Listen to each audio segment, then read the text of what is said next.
नमस्कार दोस्तों, स्वागत है आप सभी मित्रों का दिव्य सृजन स्पिरिचुअल के इस प्रातः 7 बजे कथाओं की श्रृंखला में।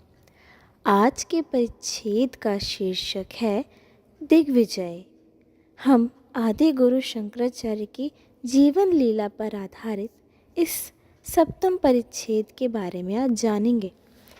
शंकर गुरु गोविंदपाद और गौड़ाचार्य की इच्छा अनुसार वैदिक धर्म का प्रचार करने के लिए जिस समय सारे देश में भ्रमण करने लगे, उस समय देश में जो धर्म विप्लव उपस्थित हो रहा था, उसको देखकर इस बात की आवश्यकता प्रतीत हुई कि सर्वप्रथम वैदिक धर्म के विरोधी दलों के मुखिया पंडितों को शास्त्रार्थ धर्म में परास्त करना चाहिए, क्योंकि इन पंडितों का सारे देश पर प्रभाव था। राजा और रंक इनके धर्म प्रभाव से प्रभावित थे। धनी और दरिद्र इन्हीं लोगों को धर्म का अवतार मानते थे। सुतरां शंकराचार्य ने चारों ओर इस बात की घोषणा कर दी कि सत्य सनातन वैदिक धर्म ही वास्तविक धर्म है और ये सब पाखंड है, निरीश्वरवादी, अधार्मिक हैं, पशुओं और मनुष्यों का देवी देवताओं के सामने बलिदान करने वाले लंपट हैं। जिन्हें सत्यता का निर्णय करना हो, वह शास्त्रार्थ करके अपने भ्रम को मिटा लें। शंकर स्वामी की इस प्रकाश्य घोषणा से सारे देश में कोलाहल मच गया। बौद्ध शंकर को पाखंडी बताने लगे और बामियों ने तो उन्हें नास्तिक और इतने तक कहना भी शुरू कर दिया। लेकिन भगवान भुवन भास्कर के दिव्यलोक को रोकने की किसमें शक्ति है? उल्लूक और चमगादड़ जैसे सूर्य के प्रकाश को देखकर भाग पड़ते हैं। ठीक वही दशा उन पंडितों और बौद्धों की हुई। पहले छोटे मोटे पंडित लोग शंकर से जोर आजमाई करने लगे। इसके बाद बड़े बड़े प्रकांड पंडितों का नंबर आया, वो भी एक एक कर परास्त होने लगे। इसके बाद शंकर स्वामी ने राजा महाराजाओं को उन पंडित परवरों का आह्वान किया जो अपनी प्रगाढ़ विद्वता के कारण राजाओं के यहाँ धर्माचार्य बने बैठे थे। अब क्या था, बड़े बड़े राज पंडित जो अभिमान में फूले बैठे थे, शंकर से शास्त्रार्थ करने के लिए मैदान में आने के बाध्य हुए। उन पंडितों से जब शास्त्रार्थ में कुछ किए ना बन पड़ा तो नाना प्रकार से षड्यंत्र रचकर शंकर स्वामी को परास्त कर मार डालने की धमकी देते। लेकिन अखंड ब्रह्मचारी महातेजस्वी शंकर ने इन लोगों की गीदड़ धमकियों की कुछ भी परवाह नहीं की। इसी समय राजा सुधन्वा जो बौद्ध थे, उनके दरबार में शंकर स्वामी ने सत्यासत्य धर्म का निर्णय करने के लिए उनके पंडितों का आह्वान किया। पहले तो उनके राज पंडितों ने मुंडित मस्तक, अज्ञात, कुलशील आदि कहकर शंकर स्वामी की उपेक्षा की। लेकिन जब राजा सुधन्वा को इस बात का पता लगा तो उन्होंने अपने पंडितों को शंकर से शास्त्रार्थ करने के लिए विवश किया। राज दरबार में ही शास्त्रार्थ का प्रबंध किया गया। पहले तो राज पंडितों ने शंकर को अलग अलग प्रकार से पराजित करने की चेष्टा की, लेकिन शंकर पर इन बातों का कुछ भी प्रभाव न पड़ा। तब बौद्ध पंडितों ने वाम मार्ग के कुकर्मों का उल्लेख कर वैदिक धर्म की निंदा करनी शुरू की, जिससे सर्वसाधारण लोग शंकर स्वामी को भी बामी समझकर घृणा करने लगे। लेकिन बौद्ध पंडितों का ये निशाना भी व्यर्थ ही गया। तब तो बौद्ध पंडित बहुत घबराए, पर करते क्या? स्वयं राजा सुधन्वा धर्माधर्म का निर्णय कराना चाहते थे। तब विवश हो बौद्ध पंडितों को शास्त्रार्थ करना पड़ा। लगा शास्त्रार्थ होने। शंकर स्वामी ने अपनी अद्भुत प्रतिभा और अभूतपूर्व पांडित्य से बौद्ध पंडितों को ऐसा छकाया कि इसी प्रकार से भ्रमण करते हुए शंकर स्वामी एक दिन सदलबल मध्यार्जुन नाम के स्थान में पहुँचे। इस दिग्विजय भ्रमण में शंकर स्वामी के साथ उनके प्रधान शिष्य भी थे। इन शिष्यों में पद्मपाद, हस्तामलक, समितपाणी, ज्ञानमंद, विष्णुगुप्त, शुद्धकीर्ति, भानुमिरिच, कृष्णदर्शन, बुद्धिविरिचि, पद्मशुद्धांत और आनंदगिरी का नाम उल्लेखनीय है। ये सभी शिष्य अत्यंत विद्वान और प्रतिभाशाली पंडित थे। गुरु की आज्ञा होने पर ये लोग भी विधर्मियों से शास्त्रार्थ करने जगह जगह चले गए और उनको परास्त करते थे। अस्तु मध्यार्जुन नामक स्थान में वाम मार्गियों का उस समय प्रधान मठ था। बामियों के बड़े बड़े पंडित और धर्माचार्य यहाँ रहते थे। इस तांत्रिक संप्रदाय के लोग सर्वसाधारण को छल और कपट से ठगते थे और तंत्रोक्त साधना का दंभ करके अलग अलग प्रकार से लोगों के साथ धूर्तता करके प्रताड़ना कर भ्रांत पथ पर चलाते थे। इन लोगों ने मध्यमास और कदाचार का प्रचार कर धर्म के नाम को कलुषित कर रखा था। शंकर इनकी अधोगति और अज्ञानता को देखकर मर्माहत हुए। इन लोगों के इस दुराचरण को देखकर शंकर ने विचार किया कि यहाँ केवल मौखिक शास्त्रार्थ से काम नहीं चलेगा, क्योंकि बिना चमत्कार दिखाए इन लोगों की बद्ध मूल जो धारणा है वो नष्ट नहीं होगी। इस प्रकार से विचार कर शंकर एकांत मन से भगवान शिव की उपासना में प्रवृत्त हुए। समाधि में शंकर को ऐसा प्रतीत हुआ कि चेष्टा करने पर ये लोग सुपथ पर आ सकते हैं। सुतरां अगले दिन शंकर स्वामी ने मध्यार्जुन नामक शिव मंदिर में प्रविष्ट होकर जो भगवान की आराधना की, तो उन्होंने देखा कि 10 महाविद्या रूपी देवी भगवती खुद शिव की आराधना कर रही है। मंदिर में इस दृश्य को देखकर शंकर हृदय भक्ति भाव से पूर्ण हो गया। उन्होंने अत्यंत दर्याद्र करुण कंठ से हाथ जोड़कर कहा, प्रभु, आप देवादिदेव महादेव विश्वपति हैं। निखिल ब्रह्मांड में आपकी ही सत्ता है। आप सर्वज्ञ शक्तिमान हैं। ऐसी कोई बात नहीं है जो आपको अविदित हो। मैं काय मनोकाव्य से आपका उपासक हूँ। आप ही मेरे प्राण हैं और आप ही मेरे सब कुछ हैं।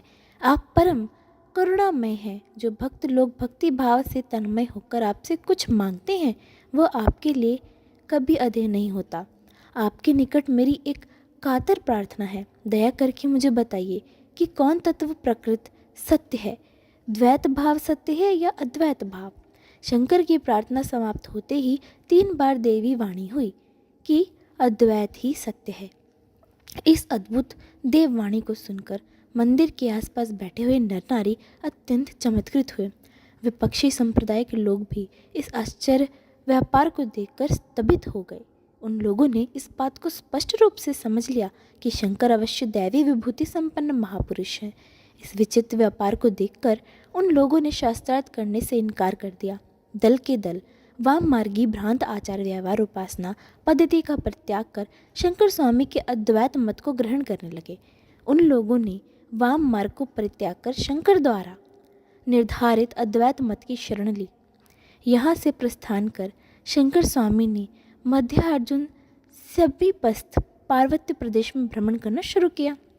लोगों ने यहाँ कितने ही संप्रदाय बना रखे थे। कोई महाशक्ति का उपासक था, कोई सरस्वती का। कितने ही लोग वामचारी थे जो सदा मध्य मास और कदाचार में ही प्रवृत्त रहते थे और उसी को धर्म समझते थे। इन लोगों के साथ शंकर स्वामी का घोर तर्क वितर्क आचार व्यवहार को लेकर उपस्थित हुआ। वामी कहते थे कि हमारा आचार व्यवहार सब शास्त्रोक्त है। इस पर शंकर स्वामी ने मनुस्मृति का कायगतम ब्रह्म आदि श्लोक पढ़कर कहा कि विश्व में बुझे हुए बाण से मरे हुए मृग के मांस को कलंज कहते हैं। उसको जो खाते हैं और मद्यपान करते हैं उनकी ब्राह्मणता लुप्त हो जाती है। इसलिए तुम लोग भी धर्म से पतित हो गए हो। यदि अब भी तुम इस भ्रष्टाचार को परित्याग कर धर्म को ग्रहण करो तो तुम्हारा उद्धार हो सकता है। इस पर उनकी मूढ़ता दूर हो गई और उन्होंने प्रायश्चित कर अद्वैत मत का अवलंबन किया। इसके बाद शंकर स्वामी सुविख्यात तुला भवानी मंदिर में उपस्थित हुए। यहाँ वामाचार्यों का प्रधान अड्डा था। मध्यमास और व्यभिचार में सब लोगों की आसक्ति थी। शंकर के यहाँ पहुँचने पर बड़ा कोलाहल मचा। अंत में शास्त्रार्थ आरंभ हुआ। वामी पंडित शंकर के अद्वैतवाद का युक्ति और प्रमाणों से खंडन करने लगे। वे कहने लगे कि पहले प्रवृत्ति मार्ग का अनुसरण कर कर्म वासना को नष्ट करना आवश्यक है। इसके बिना साधारण मनुष्य को उद्धार नहीं हो सकता। इस पर शास्त्रों की विशद व्याख्या कर शंकर स्वामी ने समझाया कि तुम लोगों की यह धारणा मिथ्या है और फिर तुम लोग जिस कर्म में प्रवृत्त हो वह तो कर्म नहीं कुकर्म है। कदाचारी मनुष्य धर्म के उत्कर्ष को समझ ही नहीं सकता, उससे अधोगति अनिवार्य है। इस प्रकार से कर इस प्रकार के जो कर्म करने से मनुष्य जो पशुत्व में परिणत हो जाता है, यानी पशु में बदल जाता है। इस प्रकार से समझाकर शंकर ने बामियों को तर्क और युक्तियों से क्षण भर में छिन्न भिन्न करके रख दिया। बामी पंडितों का अज्ञान अंधकार दूर हो गया। उन्होंने वाम मार्ग को परित्याग कर शंकर का शिष्यत्व स्वीकार किया। उस समय तुला भवानी के तांत्रिक संप्रदाय की देश में बहुत ख्याति थी। इस संप्रदाय के परास्त होने पर देश में शंकर स्वामी और भी अधिक प्रसिद्ध हो गए।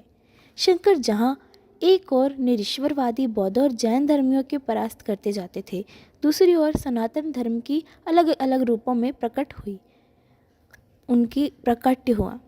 संप्रदायों का मत परिवर्तित करके उनको अद्वैत मत मुक्त करते जाते थे। उस समय शक्ति और शैन नाना प्रकार रूपों में विभक्त हो रहे थे, यानी शाक्य और जो शैव मत है वो अलग अलग तरीके से बटा हुआ था। इनमें कापालिक, भैरव, क्षपणक प्रभृति विशेष प्रभावशाली थे। बौद्धों की तरह से इन लोगों के मत को भी शंकर स्वामी ने विध्वस्त किया। दक्षिण दिग्विजय करते हुए शंकर स्वामी सेतुबंध रामेश्वर की ओर अग्रसर हुए।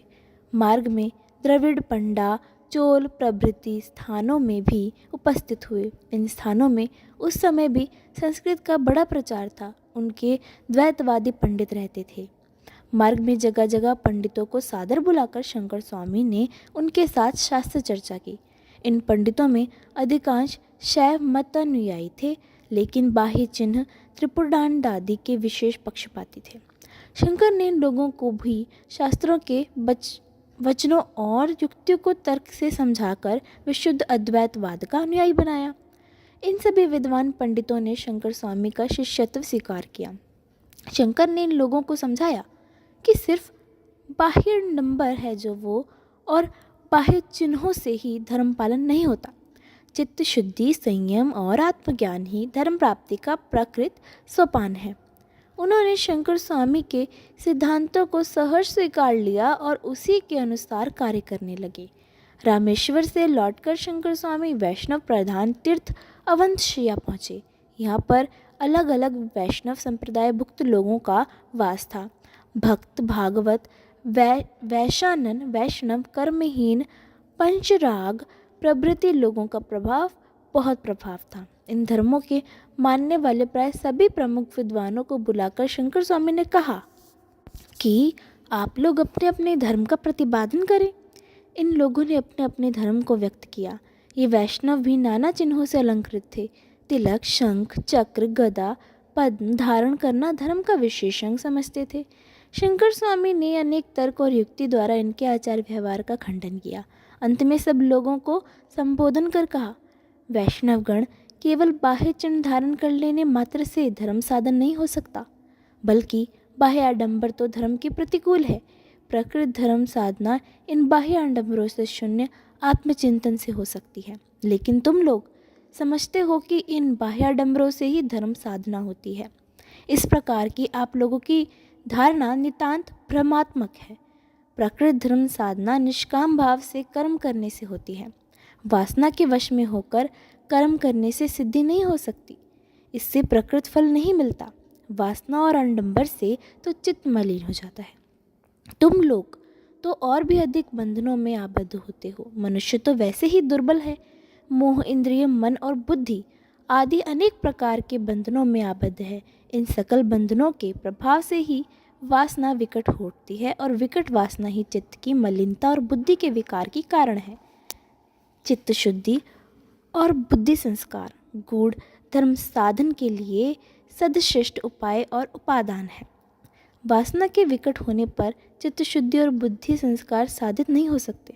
अतएव जिससे वासना परित्याग करके धर्म कर्मों का अनुष्ठान हो सके, उसी के लिए यत्नवान होना चाहिए।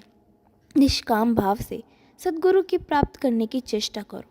विशुद्ध तत्व की प्राप्ति की व्याकुलता उत्पन्न होने से सद्गुरु की प्राप्ति हो सकती है, जो ज्ञान जन श्लाका द्वारा इस अज्ञान अंधकार को दूर कर सकता है। अज्ञान अंधकार दूर होने पर ही तत्व की प्राप्ति होगी। तब तुम समझ सकोगे कि हम कौन हैं। अपने वास्तविक रूप को जानने पर ही संसार के बंधनों से मुक्त हो सकोगे। अहम ब्रह्म का ज्ञान स्पष्ट आभासित होगा। मैं ही ब्रह्म हूँ, ब्रह्म से भिन्न नहीं।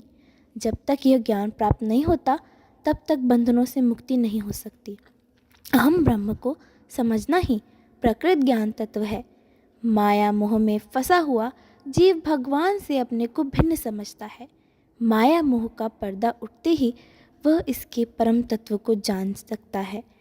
सच्चिदानंद स्वरूप ब्रह्म होकर जीव परमानंद का उपभोग करता है। अतएव हे वैष्णवगण, इन बाह्य आडंबरों से मुक्त होकर तुम परमानंद की प्राप्ति के लिए यत्नवान हो।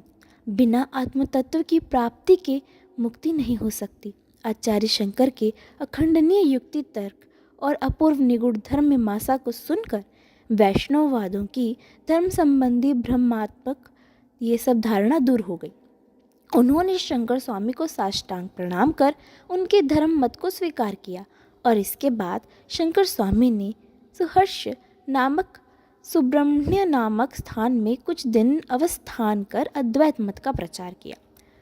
काशी अवस्थान के समय शंकर स्वामी ने देखा था और अनुभव किया था कि इस आर्यभूमि भारतवर्ष सत्य सनातन वैदिक धर्म दिन पर दिन विलुप्त हो रहा है। परम पवित्र धर्म क्षेत्र काशी में ही वैदिक धर्म के स्थान में विविध अधर्मों का प्रभाव परिद्वित हो रहा है। कर्मवादी, चंद्रोपासक, प्रभोपासक, ग्रहोपासक, गरुणोपालक, त्रिपुर सेवी, अलग अलग प्रकार के कदाचारी धर्म संप्रदाय का अभ्युदय हो रहा था। ये लोग अपने विकट धर्म के प्रचार से वैदिक सनातन धर्म को विलुप्त करने का उपक्रम कर रहे थे। इन सब बात को देखकर शंकर स्वामी बहुत दुखी हुए और वैदिक धर्म की स्थापना और प्रचार के लिए व्याकुल हो उठे। इसके बाद शंकर स्वामी ने अपने शिष्यों से परामर्श कर हर प्रसिद्ध स्थान पर एक एक प्रचार स्थापित करने का विचार स्थिर किया। लेकिन ऐसे मठ स्थापित करने से पहले यह आवश्यक था कि कदाचारी संप्रदायों के प्रमुख पंडितों और धर्माचार्यों को शास्त्रार्थ कर पराजित किया जाए। सुतरा शंकर स्वामी ने सारे देश में भ्रमण कर इन संप्रदायों के मुखियों को पराजित करना आरंभ किया। इस तरह सारे देश में भ्रमण कर शंकर स्वामी ने उपरोक्त संप्रदायों के प्रभाव को अपनी प्रखर प्रतिभा और प्रगाढ़ विद्वता द्वारा नष्ट किया और सनातन वैदिक धर्म की प्रतिष्ठा की। इसी भ्रमण में शंकर स्वामी ने उत्तर दक्षिण और पूर्व पश्चिम चारों दिशाओं में प्रधान मठ स्थापित किए। इसके बाद कुरुक्षेत्र को होते हुए बद्रिकाश्रम में उपस्थित हुए। अर्थवेद के प्रचार के लिए यहाँ एक मठ स्थापित किया गया। आज भी यह मठ जोशी मठ के नाम से प्रसिद्ध है। इस मठ के अध्यक्ष पद पर सुयोग्य शिष्य सनकनंदन को अभिषिक्त किया। यहाँ से प्रस्थान कर शंकर स्वामी फिर दक्षिण की ओर चले। मार्ग में अनेक पंडितों और धर्माचार्यों को परास्त करते हुए अंत में मध्य अर्जुन नामक स्थान में पहुंचे। यह स्थान तुंगभद्रा नदी के तट पर अवस्थित है। यहाँ की नैसर्गिक शोभा को देखकर शंकर स्वामी बहुत प्रसन्न हुए। लेकिन यहाँ भी उस समय बौद्धों और वामियों का मत का बहुत प्रचार था। वैदिक धर्म के भावों को जागृत करने के लिए यहाँ भी शंकर स्वामी को अनेक पंडितों से शास्त्रार्थ करना पड़ा। पंडित लोग शंकर स्वामी की तीव्र बुद्धि और अद्भुत विद्वता और सूक्ष्म विचारों को देख सुनकर विमुग्ध हो गए। अनेक लोगों ने शंकर स्वामी के सिद्धांतों को स्वीकार किया। स्थिति अनुकूल देखकर शंकर स्वामी ने यहाँ भी यजुर्वेद प्रचार के लिए एक मठ स्थापित किया और अध्यक्ष पद पर अपने विद्वान शिष्य सुरेश्वर आचार्य को अभिषिक्त किया। इस मठ का नाम विद्या मठ रखा गया, लेकिन आजकल यह मठ श्रृंगेरी मठ के नाम से प्रसिद्ध है। सुरेश्वर आचार्य यहाँ रहकर गुरु के आज्ञा अनुसार वैदिक धर्म का प्रचार करने लगे। अनेक विद्वान पंडितों ने भी इस कार्य में सहयोग प्रदान किया, जिससे यहाँ एक प्रधान वैदिक धर्म संघ स्थापित हो गया। इसी संघ के शिष्य समुदाय का नाम भारती पड़ा। भारती उपाधिधारी जो साधुगण आजकल भारत में भ्रमण करते पाए जाते हैं, उनका उद्भव स्थान ही यह मठ था। यह मठ के समीपस्थ स्थानों में बौद्ध धर्म का अत्यंत अधिक प्रचार था। वायु, वर्ण, उदक और भूमि इत्यादि के नाम से बौद्धों के अनेक संघ स्थापित थे। शंकर ने विद्यामठ स्थापित कर इन बौद्धों को पराजित कर बौद्ध धर्म को विध्वंस करना आरंभ किया। इन लोगों में अनेकों ने अपने धर्म मत को भ्रमात्मक समझकर परित्याग कर दिया और वैदिक धर्म की शरण ली। इसके बाद अनेक स्थानों में भ्रमण करते हुए शंकर भगवान श्री कृष्ण की लीला भूमि हिंदुओं के परम पवित्र तीर्थ द्वारका में पहुँचे। समुद्र तट की मनोरमता को देखकर शंकर स्वामी की प्रबल इच्छा हुई कि यहाँ भी वैदिक धर्म के प्रचार के लिए एक मठ स्थापित किया जाए। अपने शिष्यों से शंकर स्वामी ने वैदिक धर्म प्रचार करने को कहा। शिष्यगण उद्योग और आयोजन करने लगे। थोड़े समय के उद्योग करने पर ही शंकर स्वामी की इच्छा पूर्ण हुई। बड़े समारोह से यहाँ शारदा मठ की स्थापना की गई। श्री कृष्ण श्रीमद्भगवत गीता में स्वयं कहा है कि वेदाना साम वेदोस्मि। इसलिए बहुत तर्क वितर्क के बाद शंकर स्वामी ने भगवान श्री कृष्णचंद्र की इच्छा के अनुसार उनके प्रिय सामवेद की प्रतिष्ठा या प्रचार की ही व्यवस्था की। साथ ही सामवेद के पारदर्शी परम पंडित शिष्य विश्वरूप को इस मठ के अध्यक्ष और परिचालक पद पर अधिष्ठित किया। यहाँ से शंकर स्वामी ने कुवलयुप भवानी नगर की ओर प्रस्थान किया। मार्ग में हिरण्यगर्भ, आदित्य, गाणपत्य और अग्निहोत्र प्रभृति संप्रदायों के आचार्यों से शंकर ने शास्त्रार्थ किया। इन संप्रदायों के प्राय सभी आचार्य द्वैतवादी थे। शंकर स्वामी ने द्वैतवाद का युक्ति तर्क और प्रमाणों से खंडन कर इन लोगों को परास्त किया। इनमें से अनेक लोगों ने शंकर की अद्भुत प्रतिभा और महान विद्वता को देखकर आश्चर्य प्रकट किया और अनेक पंडितों ने शंकर के मत को स्वीकार किया। यहाँ से चलकर शंकर स्वामी अधोवत पहुँचे। यहाँ नृसिंह उपासकों और द्वैतवादियों का प्रभाव था। यहाँ के सभी पंडितों को शास्त्रार्थ में पराजित कर अपनी धर्म मत में शामिल किया। यहाँ से चलकर शंकर स्वामी कांची पहुँचे। उस समय हिमशीतल नाम का राजा कांची में राज्य करता था। राजा बौद्ध धर्मानुयायी था और उसके दरबार में अनेक बौद्ध पंडित और श्रवण रहते थे। इन लोगों के प्रभाव से यहाँ सनातन वैदिक धर्म का विलुप्त होना शुरू हो गया था। यहाँ के इस नास्तिकवाद को देखकर शंकर स्वामी ने राजा के बौद्ध पंडितों को शास्त्रार्थ के लिए आह्वान किया। अब लगा समारोह से शास्त्रार्थ होने। बौद्ध पंडित शून्यवाद और निर्वाण तत्व की शिष्टता का प्रतिपादन करने लगे। शंकर ने इन पंडितों के युक्ति और तर्कों को क्षण भर में खंड खंड करके रख दिया। अंत में यहाँ बौद्ध पंडितों को पराजित कर शंकर ने वैदिक धर्म की स्थापना की। शंकर की असाधारण प्रतिभा पर मुग्ध होकर राजा ने भी अपने पंडितों सहित बौद्ध धर्म को परित्याग कर शुद्ध सनातन वैदिक धर्म की शरण ली। वैदिक धर्म के प्रचार के लिए शंकर स्वामी ने यहाँ 2 वैदिक धर्म प्रचार केंद्र स्थापित किए। एक का नाम विष्णु कांची और दूसरे का नाम शिव कांची रखा। आज भी ये दोनों केंद्र उपस्थित हैं। यहाँ से चलकर शंकर स्वामी विख्यात तीर्थ कामरूप में पहुँचे।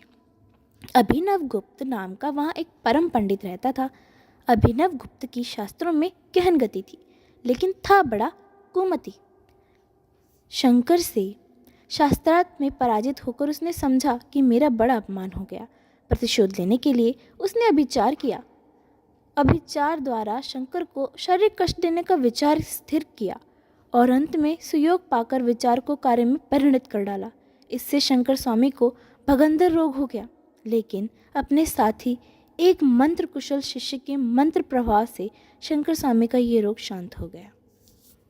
तो इस प्रकार शंकराचार्य ने अपनी दिग्विजयता की स्थापना की। हाँ, इस रास्ते में बहुत कष्ट तो आए, लेकिन उन्होंने दृढ़ता से उन सबको पार किया।